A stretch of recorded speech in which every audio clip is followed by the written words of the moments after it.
Muy buenas noches, mis amados hermanos. Qué hermoso estar de nuevo en comunión para escudriñar la santa palabra de nuestro Dios, que es inerrante, siempre se cumplirá. Hoy nos toca un tema muy hermoso, como es cuando el Dios vivo habla. Miremos la porción bíblica que nos va a permitir hablar con todo detalle y con toda seguridad. En Hebreos capítulo número 3, versículo 7, reza la Sagrada Escritura de la manera siguiente: por lo cual, así como dice el Espíritu Santo, hoy, si oyereis su voz, no endurezcáis vuestros corazones como en la provocación, en el día de la tentación en el desierto, donde me tentaron vuestros padres poniéndome a prueba, aunque vieron mis obras 40 años. Por lo cual estuve disgustado con aquella generación y dije: siempre yerran en su corazón y no han conocido mis caminos. De manera que juré en mi ira: no entrarán en mi reposo. Mirad pues, hermanos, no sea que haya en alguno de vosotros un corazón malo de incredulidad en el apartarse del Dios vivo, sino antes exhortados los unos a los otros, día por día, mientras se dice hoy, para que no se endurezca ninguno de vosotros por el artificio del pecado. Porción por demás denunciante de lo que sucede cuando estamos en comunión o pretendemos estar en comunión con el Dios vivo. Es muy agradable decir que el Señor es el Dios vivo, pero hay una gran responsabilidad ante su palabra, ante sus declaraciones, porque Israel es una prueba de que no se puede desatender al Dios vivo cuando está hablando. Una cosa muy singular para los que no crean, los que no pueden creer que el Espíritu Santo sea una persona bendita. Notemos que cuando Él habla, Israel no le atendió, y por eso se les volvió contrario inclusive, porque Él es el que estaba hablando ahí en Israel, y aquí lo hace también. Él quiere hablar hoy, lo quiere hacer con toda seguridad y grandeza.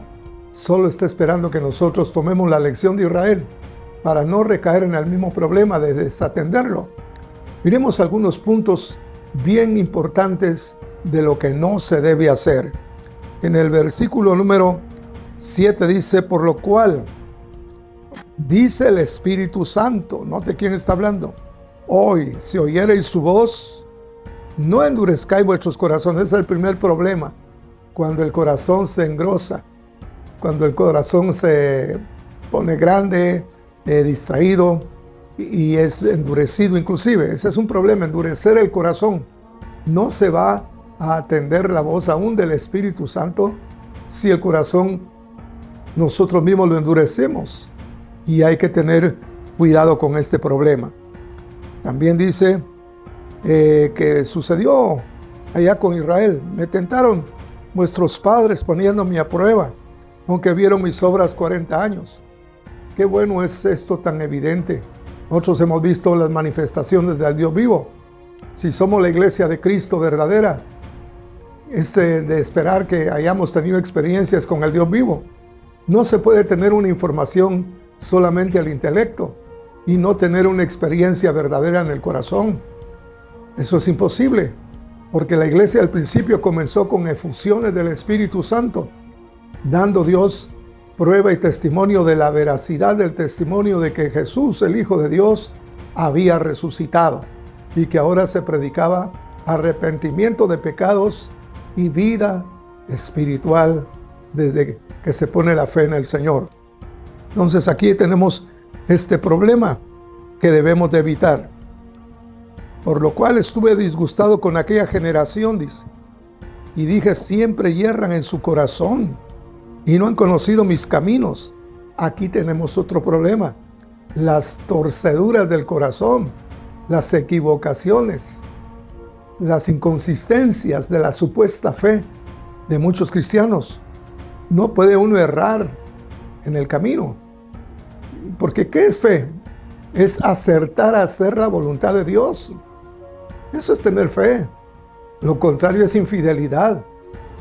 Entonces, no puede uno tener ese problema y pretender estar atendiendo al Dios vivo. Dice: donde me tentaron vuestros padres. por lo cual estuve disgustado con aquella generación y dije, siempre yerran en su corazón, se equivocan y no han conocido mis caminos, la ignorancia de los caminos del Señor. Pongamos un ejemplo para entender bien claro. Uno de los caminos más importantes de nuestro Señor para con nosotros es que creamos en Jesús. Le preguntaron una vez los fariseos al Señor, los escribas, ¿qué debemos de hacer para hacer las obras de Dios?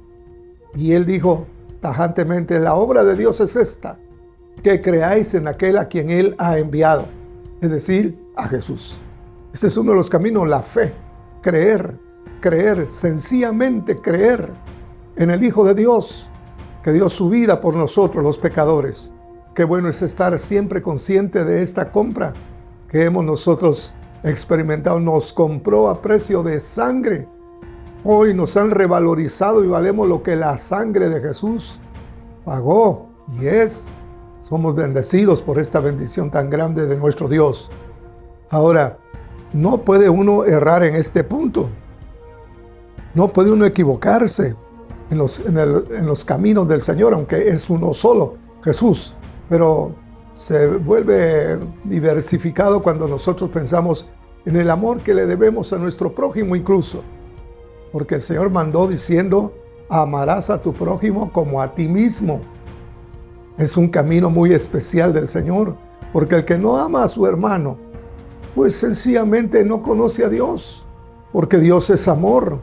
Y si ha habido algún problema hay que resolverlo, hay que perdonar, hay que pedir disculpas también si hemos errado en el trato con nuestros hermanos, con nuestro prójimo, para no estar errando en los caminos del Señor.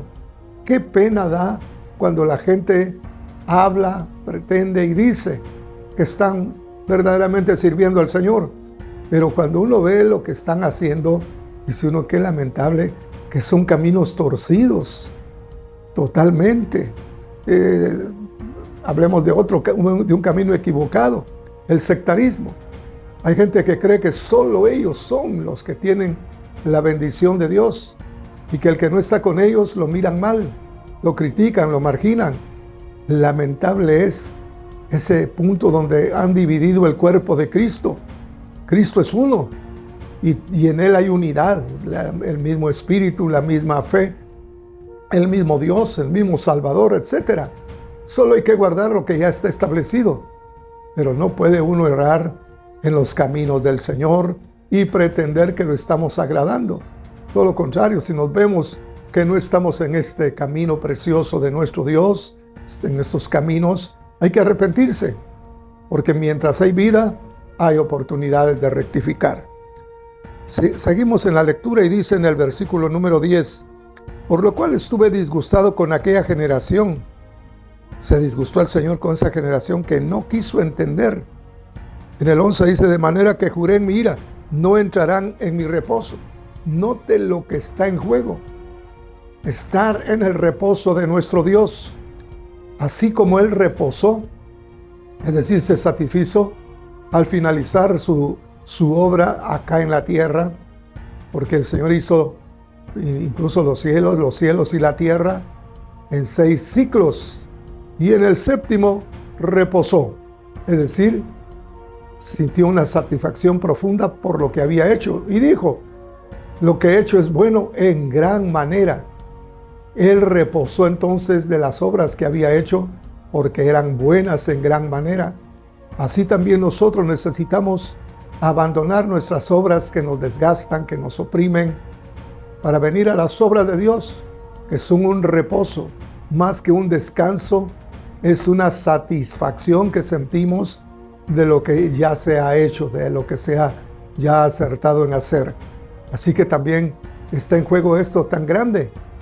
Casi nadie habla del reposo del Señor, y los que lo hacen lo quieren circunscribir a cosas religiosas, pero lejos está de ser así. Que quiere el Señor es que comprendamos que Él tiene un reposo, y es el Espíritu Santo el que está insistiendo en que este reposo sea para los que lo amamos, para los que estamos creyéndole, porque cuando el Espíritu Santo habló en aquella marcha de Israel por 40 años en el desierto, los quería hacer reposar el Señor, pero no le atendieron, no le oyeron por estas cosas que estamos describiendo: dureza del corazón, ignorancia de los caminos del Señor. Pero hoy insiste el Señor, porque dice también la Escritura, en esta misma epístola más adelante: si Josué, el gran conquistador de la tierra prometida, les hubiera dado el día de reposo, les hubiera hecho reposar, no hablaría otra vez el Espíritu Santo acerca del reposo que tiene preparado para los que le aman, para los que le oyen. ¿Y cómo podemos desoír la voz del Espíritu Santo que tan hermosamente, tan tiernamente nos llama a reposar? Si algo está hoy en boga es la depresión que tiene la gente por sus circunstancias. No se satisfacen en lo que hacen y están deprimidos, están tristes, están lamentándose. Incluso muchos de ellos toman medidas fatalistas porque no están descansando. Las obras que se suelen hacer en la tierra son de explotación. Por eso uno termina fatigado, no solamente de lo físico, sino del intelecto. Tanto pensar, tanto proponer, y muchas veces no se llega al resultado. Y cuando se llega al resultado, no satisface todavía. Pero nuestro Dios no solamente pues tiene un reposo para nosotros, sino una profunda satisfacción, que es lo que le corresponde al reposo. Una profunda bendición en nuestro corazón, satisfacción, como para no buscar ya más. Jesús le dijo a la samaritana: el que pruebe del agua que yo le daré o le daría, no tendrá sed jamás.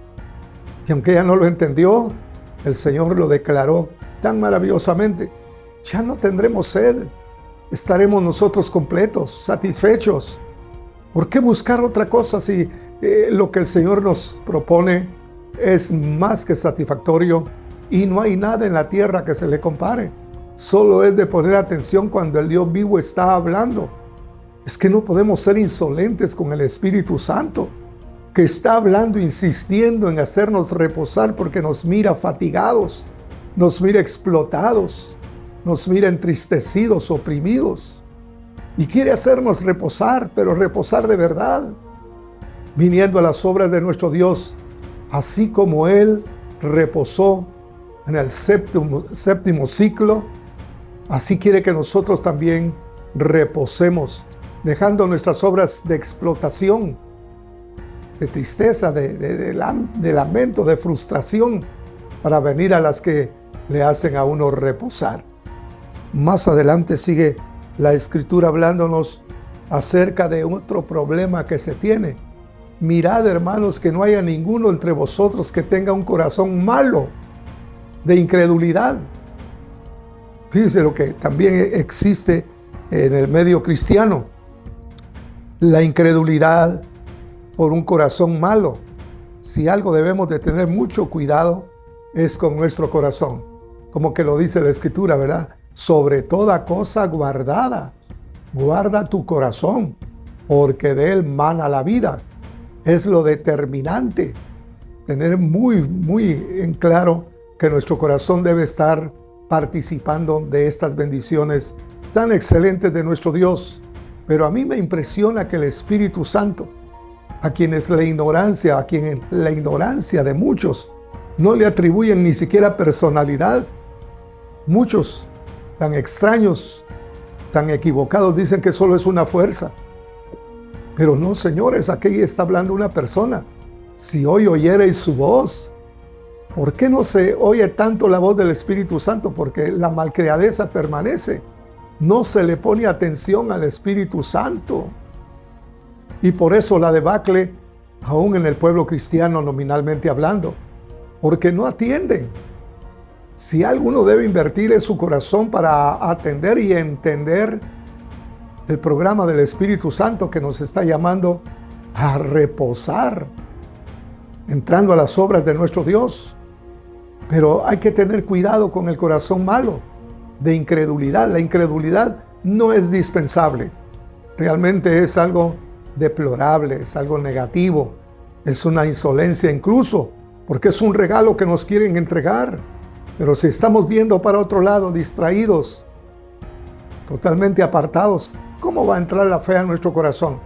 Allá se caminará como los que no conocen la verdad y solo encontrarán insatisfacción, porque solo en Cristo hay satisfacción cuando atendemos al glorioso Espíritu Santo que quiere hablar con nosotros hoy. Lo hizo con Israel en medio de un desierto tan terrible como era el que pasaron por 40 años. Y aunque el Señor los ayudó, los cuidó, los bendijo, no era todo lo que tenía en el caminar en el desierto. El Espíritu Santo quería ponerlos en un reposo de satisfacción aún en el desierto. Por eso fue que se atrevió el gran profeta Moisés a decirle al Señor: si tu presencia no va con nosotros, Señor, no nos saques de este lugar. Porque ya habían encontrado satisfacción personas como el gran profeta Moisés, algunos otros, ¿verdad? Como Josué también, encontraron satisfacción aún caminando en un desierto inhóspito, terrible, que hacía que Israel murmurara a cada momento. Mas él prefirió seguir así, porque alguna satisfacción ya había llegado a su corazón. Y por supuesto que más adelante había mucho más para ellos, como heredar la tierra prometida. Pero qué lamentable fue que la mayoría de los que salieron de Egipto con el brazo extendido poderoso de nuestro Dios, que arruinó al imperio más grande que había en aquellos días, como era el egipcio, tanto al jinete como al caballo los ahogó en la mar, porque querían destruir a Israel, pueblo amado por Dios. Y bueno, tantas cosas que hizo el Señor para bendecirlos, pero ellos distraídos, pensando en otra cosa, en los becerros de Egipto y en las cosas que habían ellos vivido. Querían comer los puerros y los ajos que se servían en Egipto, en lugar de degustar de una manera especial el maná del cielo que les habían dado. Y el agua tan cristalina y tan refrescante como la de la roca, la cual era Cristo. Qué triste es estar apartado del Dios vivo. Ya no es suficiente declarar: yo soy cristiano y sirvo al Dios vivo. Sí, pero ¿dónde está la atención? ¿Dónde está la sumisión? ¿Dónde está la fe? Muchos hablan del Espíritu Santo, pero me temo que todavía no le escuchan, porque Él no quiere el engreimiento de nadie. Que los que se consideran grandes y solo han dividido el cuerpo de Cristo, que se arrepientan, porque esa no es la voluntad del Señor. No es la voz del Dios vivo, sino el diosecito muerto que todos podemos tener, el ego de nosotros. Pero qué hermoso es entonces venir a escuchar con atención, con humildad, con sencillez, con rendición, la voz del Espíritu Santo. Porque ¿quién más sabio que Él? Él es sabio de corazón y tiene una compasión tan grande que lo que quiere es que no estemos nosotros afligidos, que no estemos desesperados, que no estemos deprimidos y pensando que todo se ha terminado ya. No, todavía hay mucho más que recibir. Solo falta atender la gloriosa voz del Espíritu Santo. Yo le invito, mi amado hermano, a que usted también haga algo positivo de atender al Espíritu Santo. No hay nada mejor que atenderlo a Él, porque Él es el que tiene el control. Jesús lo dejó en su control a la iglesia, le dijo a sus discípulos: no los voy a dejar huérfanos, volveré a vosotros. Y ha vuelto en el Espíritu Santo. Él es el que lo hace real, aunque son personas distintas, son de la misma esencia. Para los que no creen en la Trinidad, que es pura ignorancia. Aquí vemos nosotros a uno de los tres hablando y comunicando aún su disgusto y teniendo ira por los que tan malcriadamente no le atendieron, cuando lo que traía eran bendiciones grandes, regalos maravillosos, y aquellos pensando todavía en Egipto. Qué lamentable, pero nosotros estamos a tiempo de rectificar y de poner nuestro oído inclinado, atento a lo que nos quiera decir el Espíritu Santo. No hay cosa mejor que oírlo a Él. Le puedo garantizar eso. Por experiencia, cuando nos ha hablado el Espíritu Santo, es un acierto y una satisfacción y una gloria de que Él pueda comunicarse con nosotros. Mis amados hermanos, ¿por qué no oramos en esta hora y le pedimos al Espíritu Santo que perdone nuestra desatención, nuestra ignorancia, posiblemente todo eso que vivió Israel, lo replicamos nosotros todavía, aún teniendo el testimonio de la palabra? Mejor vamos a notarlo con claridad y traer arrepentimiento a nuestro corazón y volvernos al Espíritu Santo. Él mora dentro de nosotros, no hay que gritar, no hay que zapatear, no hay que temblar, no hay nada que hacer con eso. Si Él vive dentro de nosotros, lo único que hay que hacer es permitir que Él se manifieste, dándole a Él todo el tiempo y la oportunidad de que lo haga, porque deseamos que Él se manifieste, porque a cargo suyo estamos nosotros. Vamos a ir hacia adelante porque el Espíritu Santo nos conducirá en toda la verdad, como dijo nuestro amado Salvador. Así que oramos en esta hora. Padre Santo, gracias, Señor, por la porción de tu palabra que nos ilumina. Con razón dice el Salmo: lámpara es a mis pies tu palabra y lumbrera para mi camino. Nadie tropezará, Señor, con esta luz que solo tu palabra puede emanar. Señor, bendice a tu pueblo, que nos concienciemos de que necesitamos reposar. No tanto un descanso, sino el reposo, como tu palabra lo explica, una satisfacción como la tuya al haber creado todo lo que hiciste tú en los 6 días. Gracias, Señor. Bendice a tus santos en el nombre de Jesús. Que esto se viralice, Señor, y que todos optemos por entrar al reposo que tú estás ofreciendo todavía. En el nombre de Jesús. Amén y amén. Será hasta la próxima semana, mis hermanos, a las 7 de la noche. Solo te pido el favor, en el nombre del Señor, que tú viralices esta porción de la palabra, esta predicación, que la compartas con tus amigos, familiares, vecinos, porque yo sé que si tú lo compartes van a ser bendecidos. Y yo sé que tú quieres que ellos sean también bendecidos, ¿verdad? Así que te pido este favor y nos vemos el próximo jueves en el nombre de nuestro Señor. Amén y amén.